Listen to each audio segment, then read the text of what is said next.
Muy buenas noches, mi querido Noel Alejandro Leal. Buenas noches, profesor. Buenas noches, Jenny. Todos en el estudio. Muchas gracias y muy buenas noches.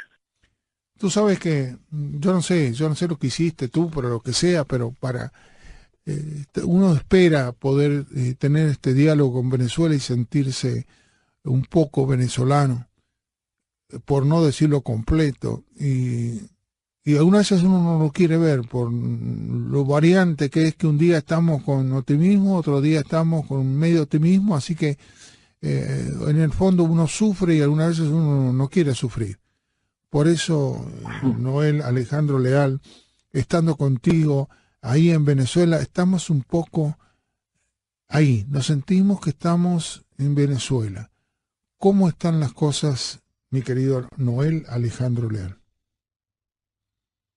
Bueno, profesor, las cosas lamentablemente no están como deberían de ser, pero sí hay una luz que es bien interesante dentro de todo este panorama. Si bien la situación actual la advertimos muchísimo en los programas, dijimos que la oposición que le es funcional al gobierno iba a hacer todo lo posible por enfriar las calles, por hacer que el gobierno saliese fortalecido a pesar de lo que se estaba viviendo en las calles, y que iban a hacer lo posible para hacer realidad el proceso constituyente. Eso ya lo lograron.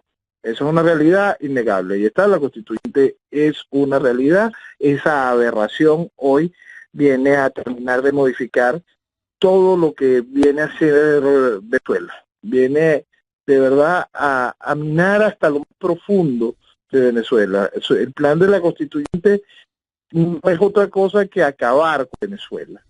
Pero no es algo que sea sorpresa, pues. Es simplemente la continuidad de lo que Chávez sembró y de lo que Chávez ha venido cocinando durante todo este tiempo. Ahora, ¿qué etapa es la que viene después de que nos encontramos con este fenómeno ya instalado? Este fenómeno viola todo principio legal, constitucional y hasta lógico. Viola hasta la lógica, exacto. Es una cosa realmente salvaje lo que viene a hacer la constituyente, y viene a darle forma a muchos de esos planteamientos iniciales a los que Venezuela se enfrentó en 1999 con el primer proceso constituyente chavista.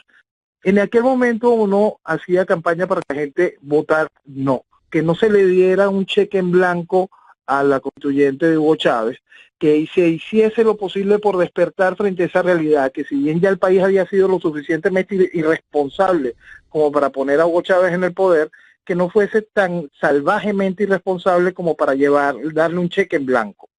Eso no se entendió. Lamentablemente el país continuó en su irresponsabilidad con fuerza, con constancia, y llegamos a eso, pues se le dio ese cheque en blanco en ese momento. Y eso nos puso aquí. Esta constituyente viene a terminar, a darle continuidad a ese trabajo de destrucción y de proceso de esclavizar a Venezuela, y el proceso de matarla de hambre. En la semana pasada hablábamos de cómo influían las decisiones económicas que pudiesen ser contrarias a lógica, como un alzamiento militar, cómo influían positivamente en la economía venezolana. Esta semana quisiera orientarlo, profesor, en una frase que dijimos esa semana pasada: mientras continúe el chavismo, no comerás. Comerás cuando ya no tenga el chavismo en el poder. Y se va a hacer más patente. La puesta en marcha de las nuevas acciones del gobierno de los Estados Unidos hacia Venezuela atacan directamente, aparte de lo que le brinda al régimen de Nicolás Maduro, al régimen chavista, sustento, economía, dinero, fluidez, crédito, y ataca precisamente a los sectores que financian y ayudan a la oposición que convive con el chavismo, a esa oposición que le gusta vestir democracia el chavismo y la cual está muy dolida por las sanciones porque atacan directamente a sus financistas. Este movimiento traerá en un plazo mediano un proceso que hará más difícil la vida en Venezuela, porque la economía se va a ver afectada. Cuando estamos viendo esta situación nos indica una posibilidad de que el gobierno genere una permanencia mediana otra vez en el tiempo. El gobierno está recargado de fuerzas a pesar de las sanciones, a pesar de esa realidad. Tiene una recarga de un tiempo. Ese tiempo puede ser corto cuando uno habla de estos 19 años, podemos referirnos a un pedacito corto, pero terriblemente largo para la realidad que le va a tocar vivir a la sociedad venezolana día a día. Claro, porque tiene que comer. Sí. Claro, es comer, es vivir. Claro, todos los días, si no... O es muerte para muchos por la salud, ¿no? Que no pueden tener la medicación necesaria. Sí, lo que vamos es a que se ponga complicado el sobrevivir. Yo recuerdo cuando la gente en mi país se quejaba de la calidad de vida y no entendían que el asunto era de vida o muerte.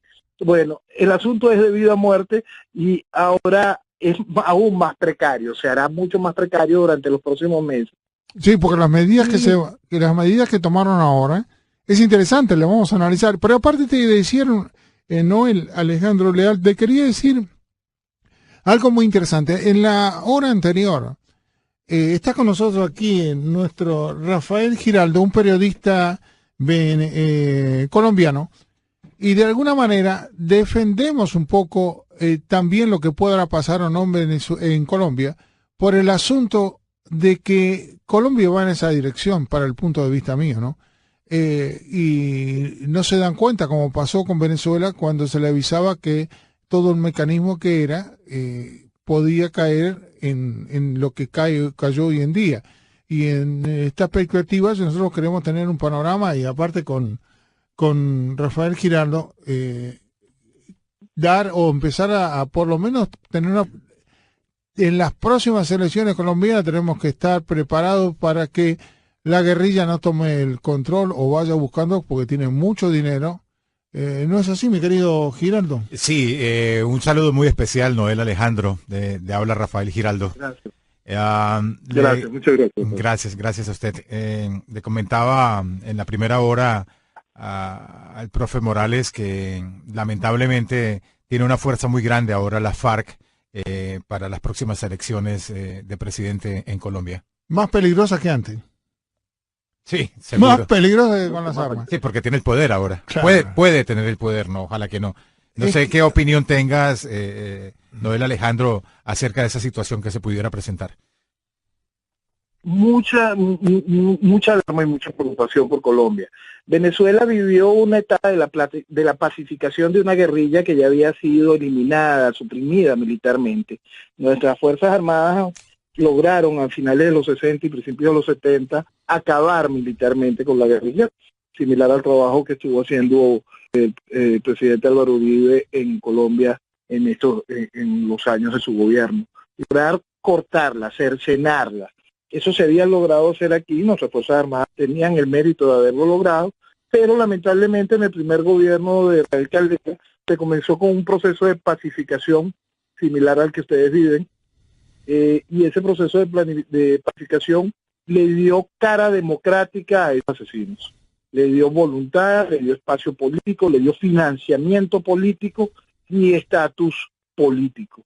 Ese estatus político fue minando la pobre institucionalidad que estaba en Venezuela desde muy joven, naciente apenas a finales de los 60.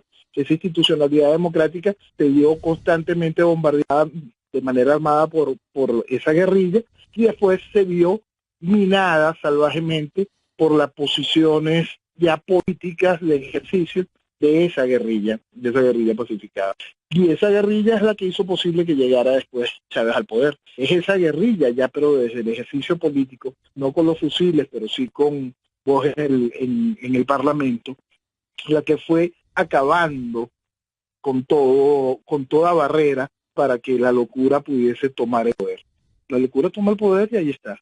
La FARC, distinto a esta guerrilla que nosotros pudimos suprimir en su momento y que años después, cuando llega al poder, FARC tiene el dinero para hacer un fast track, para hacer ese proceso muchísimo más rápido, y eso es lo más peligroso. El darle legitimidad política a unos asesinos de esa calaña, a asesinos con voluntad ideológica, es realmente peligroso. Y ese fast track que pueda vivir Colombia es algo que nos tiene que preocupar a todos en el continente.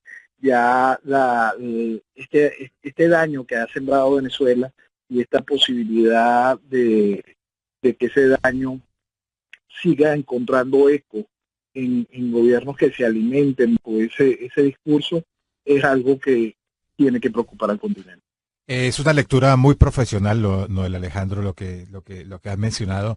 Yo creo que es una simbiosis realmente perfecta y exacta de lo que puede suceder en nuestro país. Bueno, fíjate que, aclarando algo ahí, no solo que la guerrilla no se venció del todo, todavía la guerrilla, la que queda, como bien tú decías, Gerardo, muchos de la FARC se pasaron o quedaron en los campos de narcotráfico. Y a su vez tienen el 50% más de dinero que entra porque se aumentó la producción de cocaína en toda Colombia.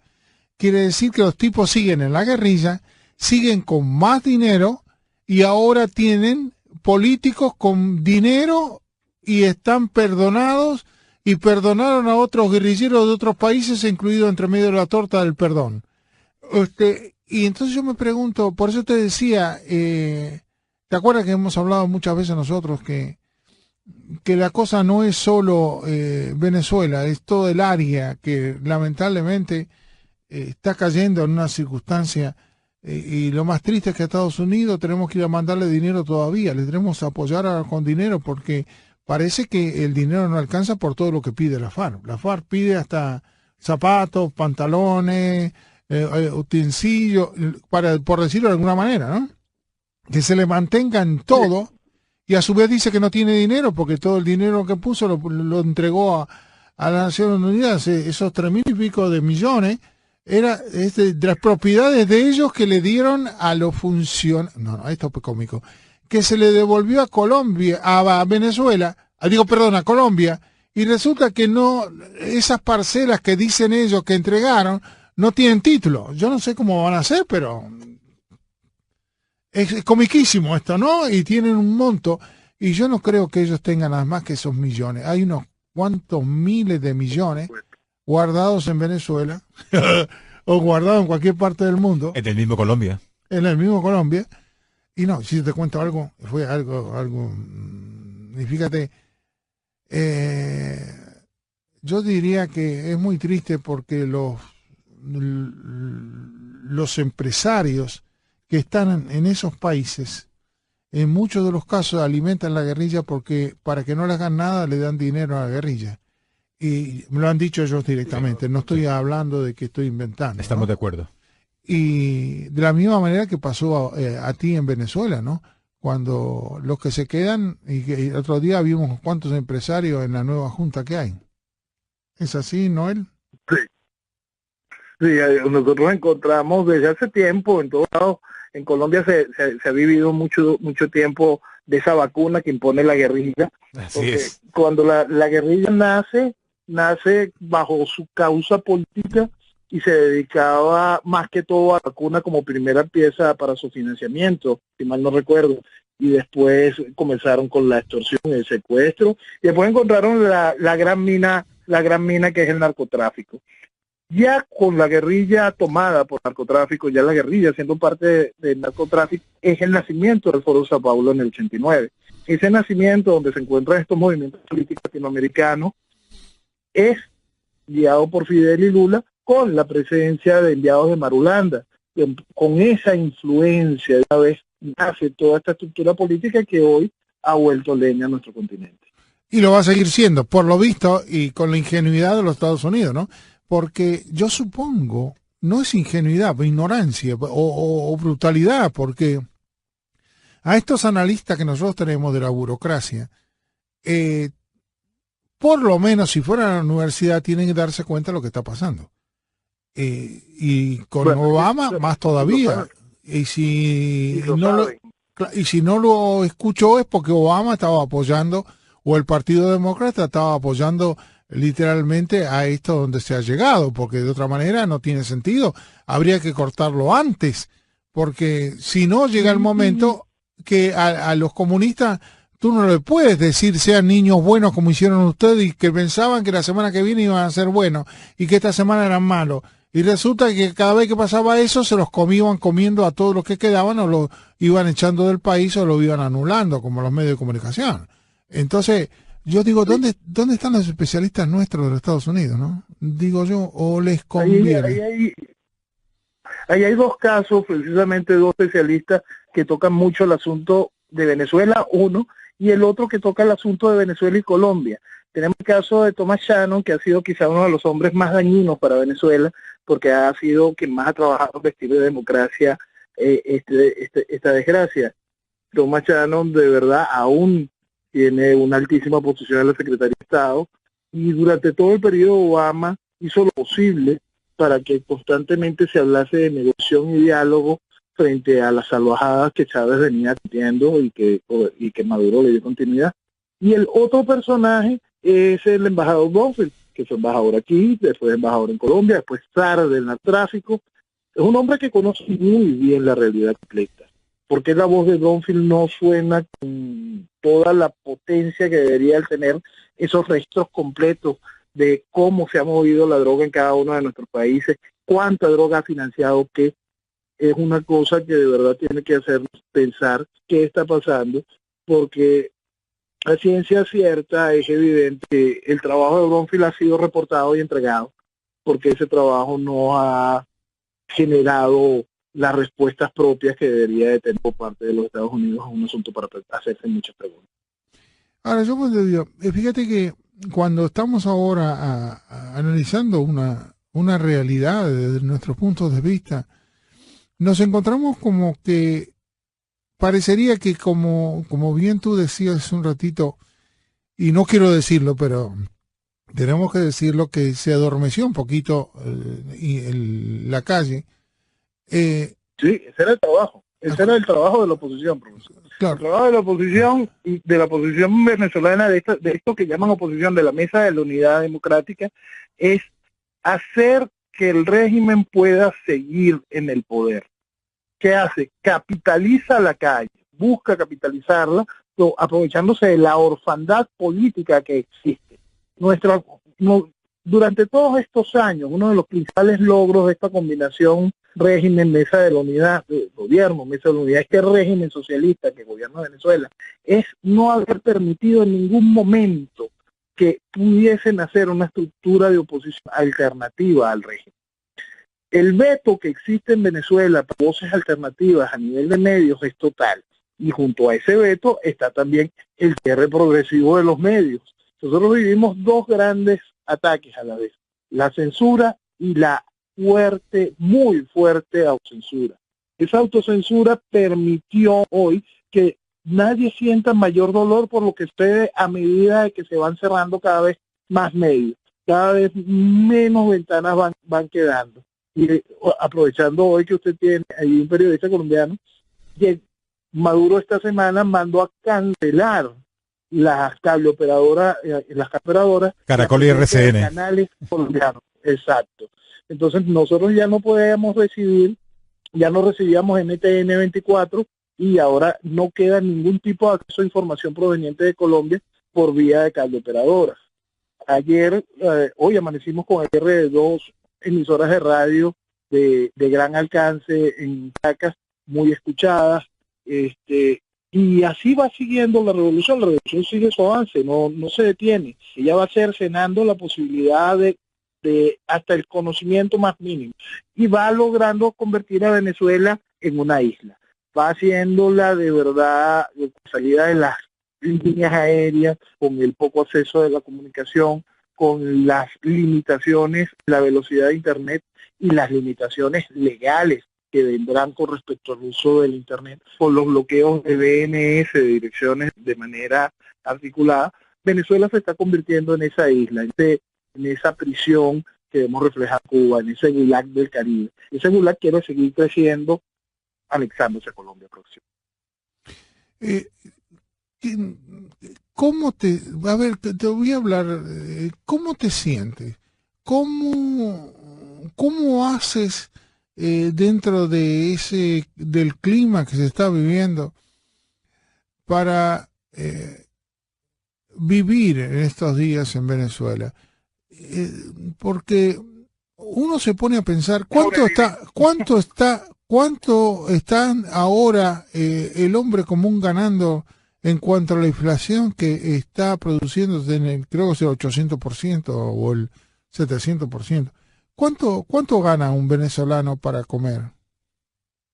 En dólares. Profesor, es ridículo, es ridículo hacer ese planteamiento.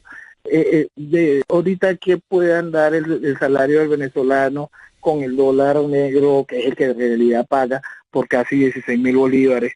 Está hablando usted de unos 15, 17 dólares al mes el salario mínimo de un venezolano. Eso es totalmente irreal, es irreal.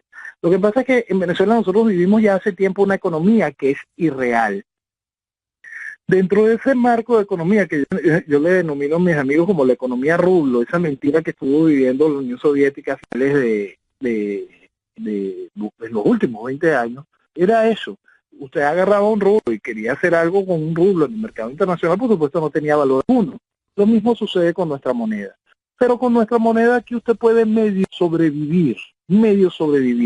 Es una cosa que es realmente un absurdo. La gente hace sus colas larguísimas, ya cada vez se consigue ahora comida, pero a precios impagables.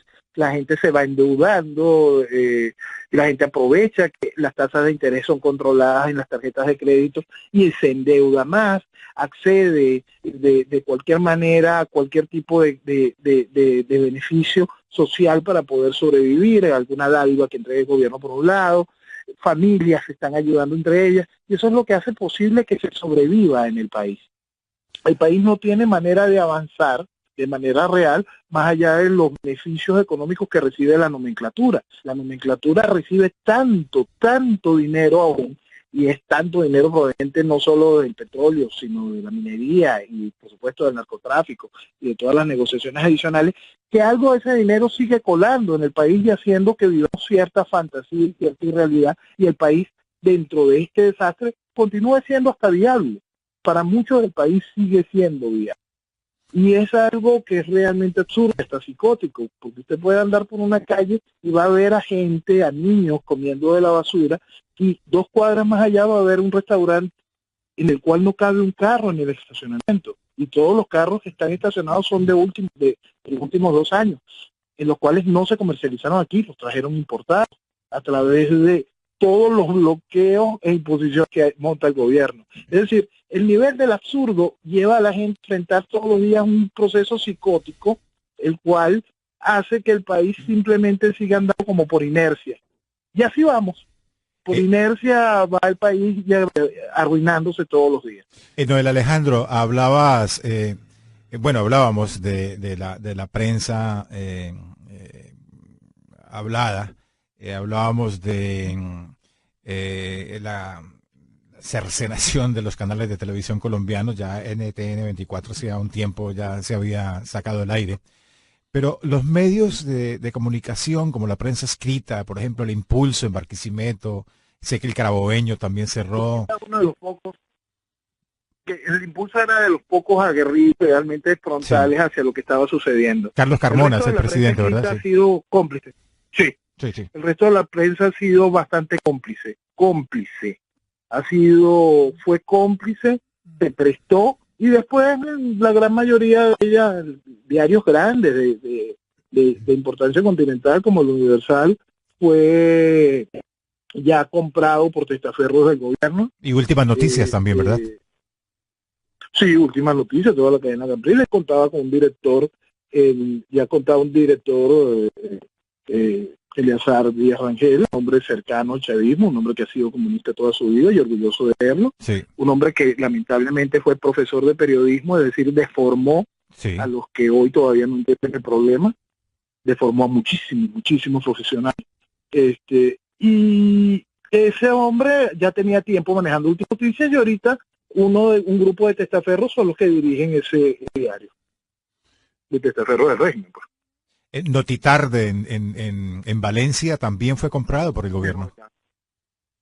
Sí, ya todo se fue perdiendo en ese sentido. Hace años la prensa escrita en Venezuela fue muy dócil.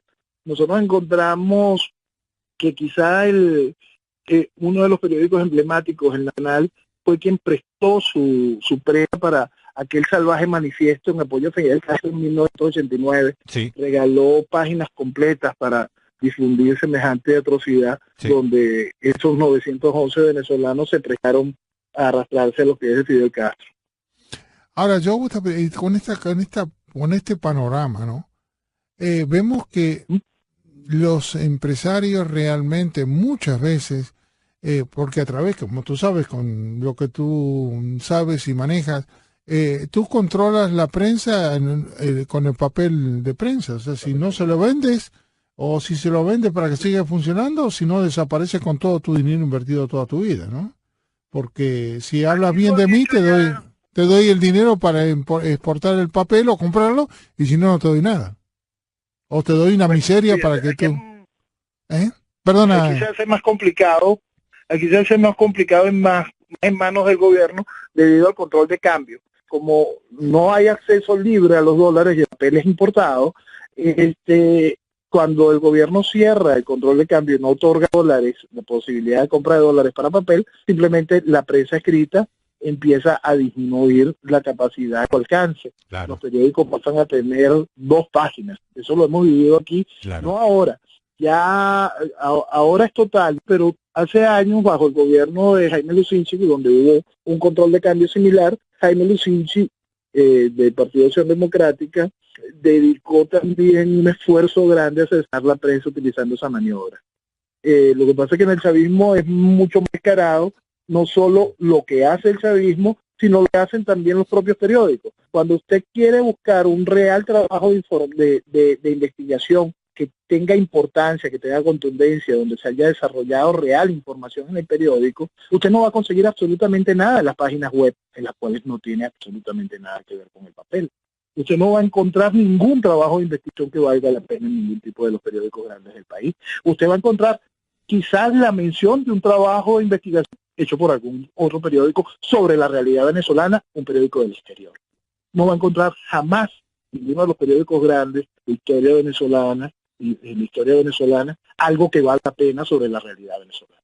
Porque yo creo que muchos se juegan, estos empresarios que son camaleones, según como esté la circunstancia, a que todo pase y quedarse con lo que habían producido o lo que ellos tenían como patrimonio. También eso es lo que se acontece, ¿no?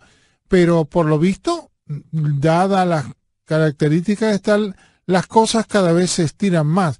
Yo no te quería decir a ti, pero los análisis que se hacía de acá era realmente que cuando pusieran esta nueva junta,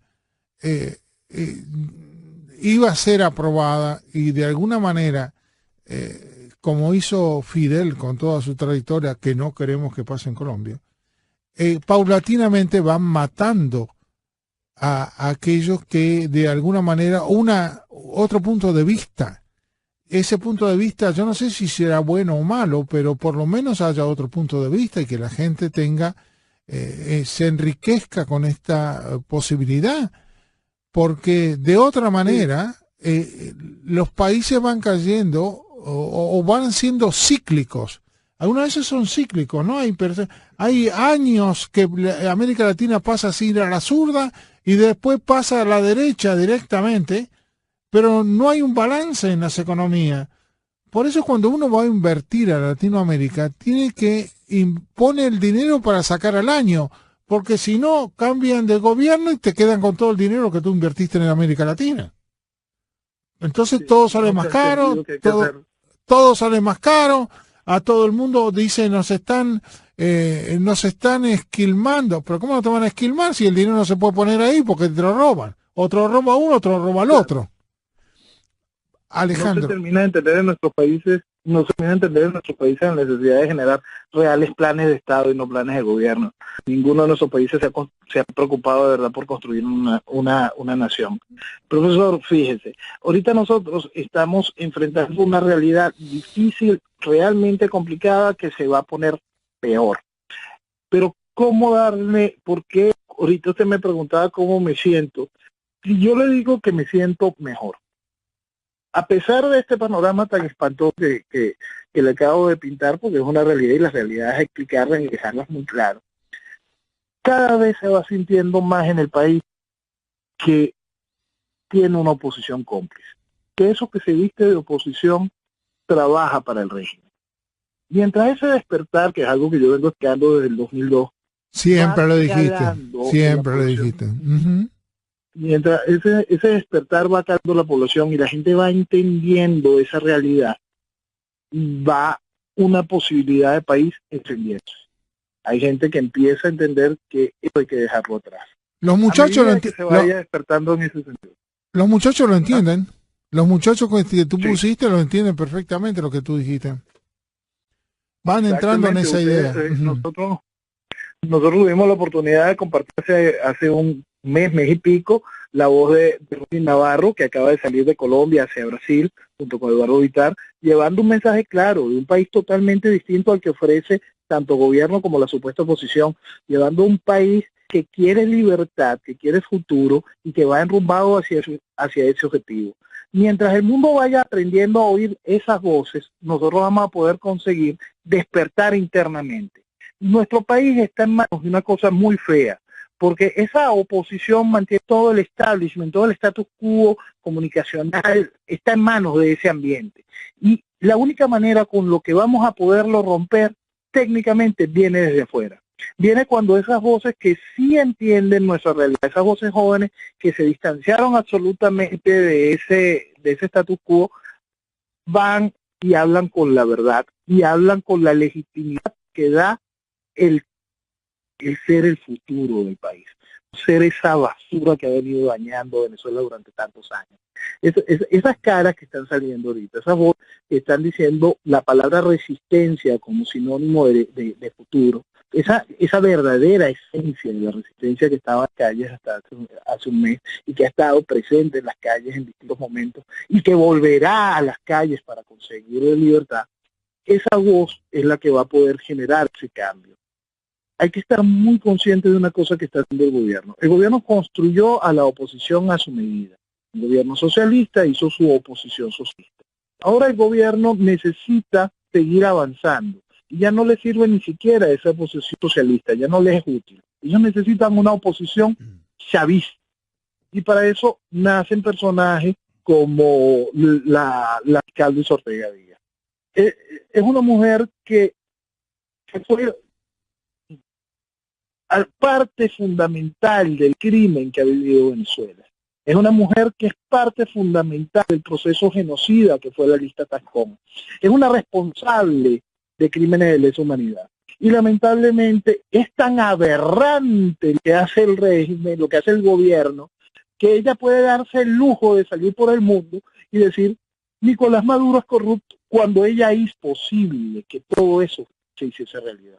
Esa mujer tiene, desde el inicio del régimen, Nicolás Maduro, altas posiciones en la Fiscalía General de la República. Fue vicefiscal durante todo el periodo de Isaías Rodríguez y lleva en la Fiscalía como fiscal general de la República desde el año 2006. Ella facilitó todas y cada una de las violaciones a los derechos humanos, persecuciones políticas, encubrió cada uno de los delitos de corrupción de Chávez y va señalando como el escándalo más grande del mundo a lo que está sucediendo con Odebrecht. Que lo de Odebrecht, cuando se destape de verdad el escándalo de PDVSA, quedará como si fuese un arrebatón comparado con la cantidad de miles de millones y la estela de corrupción salvaje mundial que ha sembrado PDVSA. Hay un punto, profesor, para poder entender qué difícil está la situación de Venezuela y por qué, por más que las sanciones que vaya a imponer los Estados Unidos, esas sanciones no nos van a poder brindar salida, que es el trabajo internacional que fue logrando la revolución, que fue logrando Chávez, que fue logrando Nicolás Maduro, todo eso con la venia de estar, con el apoyo interno de esta mujer. Durante 10 años del gobierno de Chávez, Chávez viajó un año completo. En esos 10 años, Chávez viajó 365 días. Fue forjando alianzas para hacer posible esta desgracia. Fue alimentando, comprando conciencias, estableciendo relaciones. Y de esa mitad, y la mitad de ese periodo, la mitad de esos 365 días, lo hizo de la mano de Nicolás Maduro como canciller. Nicolás Maduro entregaba los cheques, maletines con dinero, hacía posible que esos contactos tuvieran su cara. Por eso es que es nombrado el heredero. Porque lo que vamos a enfrentar va a necesitar mucho de esas alianzas corrompidas, de esa basura y de esa hermandad ideológica comercial. Y entonces vamos a ver cómo diversos países con dudosos tipos de gobierno van a seguir brindándole apoyo al régimen chavista en Venezuela. Y por más que los Estados Unidos esté comenzando a hacer lo correcto, vamos a encontrar que eso de correcto encuentra muchísimos escollos. Venezuela tiene que sentarse muy seria con respecto a esa realidad, estudiar muy bien esos ofrecimientos amorfos como el de Bergoglio queriendo meter a Rusia en el problema venezolano, esa manía que empieza a sonar y es cada vez más peligrosa de querer involucrar a las Naciones Unidas en el asunto venezolano. Venezuela tiene que hacer pronto una reacción interna que ponga fin a la locura chavista y que dé curso hacia el futuro, dejando atrás a todos los que quieren convertir esto en Cuba, convertir esto en un país forajido, convertir esto en un país sin ningún tipo de orden para que pueda seguir reinando el caos. Nosotros tenemos que estar muy claros sobre esa realidad para poder avanzar. Noel Alejandro. Hoy, Perdón, no, continúa. Eso hoy, dentro de todo, a pesar de ese panorama espantoso, me alegra porque por fin hay gente en el país que está entendiéndolo. Precisamente en el país y fuera del país, el presidente Pastrana ha llevado un choque con esa realidad, que él creyó mucho en esa oposición, que hoy, frente a este caos, frente a esta abominación, frente a la violación constante de la Constitución, frente a la violación de la constitucionalidad, la lógica y el sentido común, pretende ir de nuevo a elecciones. Increíble. Pastrana está asustado. Sí. Don Alejandro, don Alejandro, aprovechándote y me place muchísimo estar escuchándote porque eres muy profesional y conoces muy bien la política tanto colombiana como venezolana. Este tema de Luisa Ortega, volviendo a tocar el último punto que manejaste, y entiendo perfectamente el dolor del venezolano, ¿sí? Como tal. Después de tantos años haciendo el mal, ahora está del otro lado. Pero bueno, esas pruebas que supuestamente tiene, ahora con el asilo colombiano, asilo en Chile, asilo en Brasil, no sé finalmente dónde va a llegar a Estados Unidos seguramente, pero esas pruebas realmente son unas pruebas fehacientes y son pruebas que pueden de alguna u otra forma hundir ese chavismo. No lo creo. Precisamente ella no busca en ningún momento el chavismo. Ella tiene un problema y es como lo que se inventaron aquí. Aquí se inventaron una cosa que llaman madurismo. Eso no existe. Aquí existe una cosa que se llama chavismo. El chavismo tiene sus divisiones. Castrismo, narcochavismo, chavismo simplón, chavismo militar, y chavismo con Maduro, chavismo sin Maduro. Pero solo eso es lo que existe, chavismo. Y eso, y la MUD, que es chavismo también. Entonces, esa unidad democrática, eso es chavismo también. Entonces esa cosa que está allí es lo único que existe. Y Luis Ortega lo que dice es que va a demostrar que el gobierno de Nicolás Maduro es corrupto. Por favor, si vamos a tocar el punto de Odebrecht, que es las pruebas que supuestamente ella quiere mostrar. Los 100 millones de dólares a las empresas de cabello. De cabello. Aquí quien andaba de manita rara con el viejo, con el señor Norberto Odebrecht, fue Chávez. Aquí quien trajo a Odebrecht fue Lula, de la mano de Chávez. Aquí cuando se robaron todos los millones que se robó Odebrecht con el sobreprecio de el primer puente sobre el río Orinoco, que costó más que el puente en Suecia, ese puente hermoso que lleva una parte del puente y otra parte tiene su submarino, y es una cosa simplemente un milagro de la ingeniería. Bueno, el puente de 2 canales que está cruzando una ciudad de Orinoco salió bastante más caro. Eso se lo robaron Chávez y Odebrecht. Ese dinero fue para un sobreprecio extraordinario, para financiar cualquier cantidad de cosas y poder lavar también el narcotráfico. Entonces esa realidad la tapó Luis Ortega. Entonces las pruebas que ella va a mostrar son pruebas de lo que le da mira, es sencillito, pues son monedas, es el cambio que te dan en un abasto frente a la realidad de lo que aquí se robó el chavismo, de lo que ha tomado el chavismo. Nosotros tenemos que multiplicar lo que robó el chavismo, lo que el chavismo está usando para hacer el país ruina. Solo se puede calcular multiplicándolo por planes Marshall. No lo puedes multiplicar por una cifra, no, hablando de 1.000 millones, 2.000 millones. No. Empieza a multiplicar el plan Marshall por docenas y ahí podrás tener más o menos una idea de nuestra realidad. Lo que te va a hablar Luis Ortega es de eso, de 100 millones de dólares, de 19 millones de dólares, de 20 millones de dólares. Eso es sencillo, ese es el cambio lo que quedó. Ahora, planteando esto, a su vez, ¿qué pasa, como bien tú decías al principio, en relación a estas medidas que se pusieron en cuanto al financiamiento que ellos puedan encontrar en Estados Unidos, que ya se les bloqueó completamente, excepto para ciertos tipos de excepciones? Sí. De alguna manera va a tocar o importan comida o pagan las deudas, una u otra vuelta, o y los robos que ellos hacen, ¿no? Sí, por eso le estaba hablando yo de socios, de ese trabajo internacional que fue haciendo Chávez y Maduro durante muchos años. Nosotros vamos a ver a China y a Rusia haciendo magia con nuestros créditos. Vamos a ver de repente una locura, una emisión de deuda en yuanes. Y puede tener algún atractivo encontrará. Y de repente algún tipo de inversor nacido por una estructura de narcotráfico, de repente se convierta en el benefactor de la deuda venezolana. Y nosotros podemos ver cualquier tipo de aberración en el futuro, profesor. Cualquiera. Todas ya fueron financiadas, todas fueron modificadas. Venezuela se preparó, el gobierno, el chavismo, preparó a Venezuela la finanza y la estructura político-militar para esa realidad, para un eventual aislamiento. Es más, solo en aislamiento podrá sobrevivir el chavismo. Sí, porque le da fuerza. De alguna manera, fíjate cómo aprovechan, a ver cómo...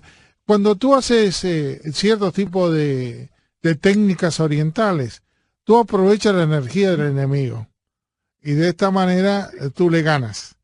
En el caso particular, cuando habló Trump de que iba a invadirlo, todas las fuerzas de una u otra manera socialistoides dijeron que eso no iba, que no iban a ser aceptados y de esta manera le dan fuerza y el chavismo lo usa para decir y preparar sus tropas, como hoy en día están todos, creo que están todos practicando tiro al blanco allá en Venezuela, y alimentando y pues, invirtiendo en las tropas contra el pueblo, porque esas tropas una vez que están formadas no son para combatir para afuera, sino son combatir al pueblo mismo.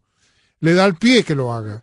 Y ese error no lo saben los norteamericanos, no saben que eso puede producir ese efecto. Yo no me puedo entender que no lo sepan, o tenemos que ser tan brutos, tan cuadrados, que no podemos saber que ellos aprovechan las cosas como hacen los periodistas del tercer mundo que nosotros tenemos, que agarran la noticia y la cambian y le agregan a lo último. No es cierto que Trump es malo. En vez de dejar que la gente hable, terminan la frase los periodistas de muchos canales de televisión haciendo lo que ellos quieren, manipular a los ciudadanos norteamericanos que hablan español. ¿Cómo van a ellos mismos? Un periodista va a terminar la frase porque no son tarados. El que termina último la frase es el que queda. Esa manipulación la conocemos, señores periodistas del tercer mundo de los canales de televisión. Y no hay que permitir los norteamericanos en español que esta gente manipule, que parecerían que serán gente que defiende no a los Estados Unidos, sino ni da noticia a favor o parcialmente, sino a favor de países de donde ellos quieren influir, como en el caso de México, como en el caso de otros países. Y es bien notorio. Ya creo que la máscara se la tienen que sacar. Porque realmente no es posible atacar a un presidente norteamericano diciendo que se puso los zapatos al revés. Están hablando, agregan cosas, tonterías, para anular la imagen de nuestro presidente que fue elegido por los ciudadanos norteamericanos. No fue elegido por otras áreas. Y por eso Tienen que banalizar y estupidizar. Nosotros llevamos años estupidizando nuestra población y eso trajo sus resultados. Pues nosotros, cuando uno quiere acercarse a lo que es la realidad del chavismo, uno tiene que ver que eso tuvo un origen. Durante años al venezolano se le fue corrompiendo, se le fue banalizando la realidad, se le fue quebrando la lógica. Fue un trabajo que tiene décadas previo a la llegada del chavismo. Ahora, con la llegada del chavismo, nosotros tenemos un proceso de embrutecimiento y envilecimiento del ciudadano, y que será muy difícil ponerlo de nuevo a funcionar de manera correcta. Pero sí, hay cualquier cantidad de maneras de hacerlo y de volver a ser el venezolano cobre el orgullo de compartir, de convertirse en un ciudadano, de que haga valerse por él y volver a generar al individuo, volver a crear al venezolano, que es una deuda que siempre la tuvimos pendiente. El doctor Arturo Uslar Pietri siempre decía que esa tarea estaba pendiente, crear al venezolano. Renio Tolina también insistía muchísimo en eso, crear al venezolano. Muchos venezolanos nos hemos ido haciendo. Y ese venezolano se hizo consciente de lo que vale el país, de la oportunidad hermosa que tenemos de reconstruirlo, de construirlo y de darle a ese venezolano que está allí, que logra ver brillar en el mundo, que logra despuntar, ese venezolano que ha hecho cosas maravillosas, ese venezolano que quieren humillar. Mucho de lo que hizo Trump al hablar sobre este proceso de invasión mostró una realidad, mostró el daño que le están haciendo a nuestro ejército venezolano. El ejército venezolano fue precursor de la independencia suramericana y hoy no es más que un chiste. Y eso quedó en evidencia en cada uno de los videos y fotos que están saliendo de los entrenamientos militares venezolanos en la actualidad. Somos un chiste. El ejército libertador es un chiste gracias al chavismo. El crimen que se ha hecho contra Venezuela se ve reflejado allí de una manera total. Se ve la falta de profesionalización, se ve la corrupción, se ve el abuso hacia el ciudadano, se ve la burla constante hacia la población, se ve el menosprecio y el desprecio por nuestros símbolos patrios, se ve todo lo que Chávez soñó hacer con Venezuela. Y ya lo entregaron, y no lo entregaron, se lo entregaron a Cuba. Y eso, Cuba se está aprovechando para manipular su ideología y lo hizo a través del dinero de Venezuela. Se cortó, Jenny, me parece. Se cortó la comunicación, seguiremos. Y esto es interesante. Bueno, pero ya estamos terminando el horario, así que mi querido Noel Alejandro Leal desde Venezuela en vivo, se nos cortó la comunicación y ya tenemos que terminar el programa. Pero realmente qué fascinante, ¿no? Que en estos momentos estemos trabajando en conjunto y en particular, como hemos agregado Colombia, para que, como se le avisó a Venezuela mucho tiempo y nadie escuchó y entraron en el comunismo, esperemos que le avisemos o que tengan otro punto de vista para que no pase lo mismo con Colombia, porque entonces ya no somos tontos, somos tontísimos. Definitivamente. ¿No es cierto, Giraldo? Porque realmente yo creo que hay que prepararse antes, no hacer periodismo de los que nos manipulan, porque el periodismo actual lee noticias, no le da claridad al público, cuando tú aclaras la noticia del día, eso ya pasó. La noticia que tú le das es cuando otros pensaron y ya lo tienen todo preparado. Es como pasa en Miami cuando te dicen, vamos a ponerle estadio o no. Pero eso del estadio se está manipulando de hace 10 años atrás, las compras de terreno, la manipulación en los políticos de turno, de día.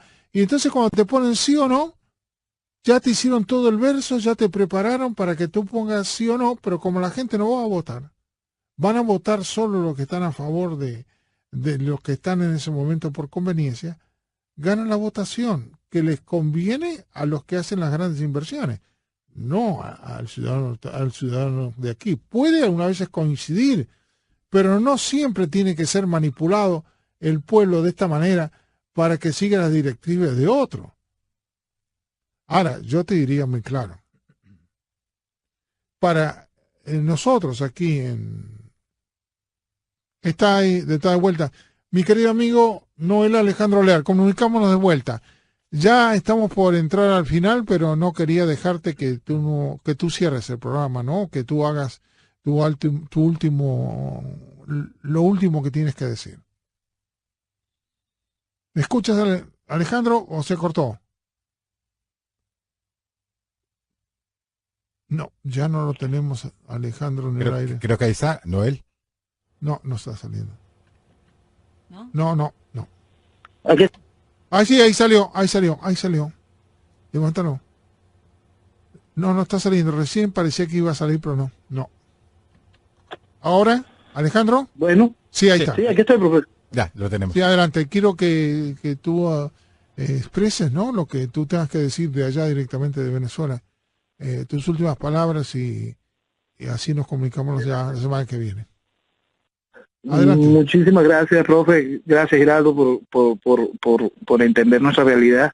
Y ojalá Colombia despierte rápido, que aprovechen que aquí están dando la película como leí en una oportunidad, que entiendan que esa oportunidad electoral que se abre les sirva para ponerle freno a esa locura. Que se demuestre que Colombia quiere otra cosa. Aquí Venezuela quiso otra cosa. Es muy importante recordar que Chávez gana la primera vez en el 98 con muchos menos votos de lo que había obtenido Jaime Lucinchi 15 años antes. Pero los medios de comunicación se encargaron de decirle al país que Chávez contaba con el apoyo del 80% del país. Chávez gana con un padrón electoral de 11 millones y tanto de votantes. Lucinchi había obtenido más votos 15 años antes con un padrón electoral de 6 millones de habitantes. Hay que hacer lo posible para que no se manipule la población y enfrente a la realidad. Que esta oportunidad electoral haga demostrar el gran valor que tiene, el gran amor que tiene Colombia por su tierra y no permita que los asesinos vayan a dominar su futuro. Qué increíble. Venezuela tiene la oportunidad de hacerlo. Ya tenemos que terminar. Un abrazo, Noel Alejandro Leal. Igualmente de mi parte, Noel Alejandro, y realmente profesionales como tú necesitamos en Colombia que vean esa realidad desde tu punto de vista. Muchas gracias. Un abrazo grandote para ti. Y así continuamos dentro de un ratito aquí con el programa.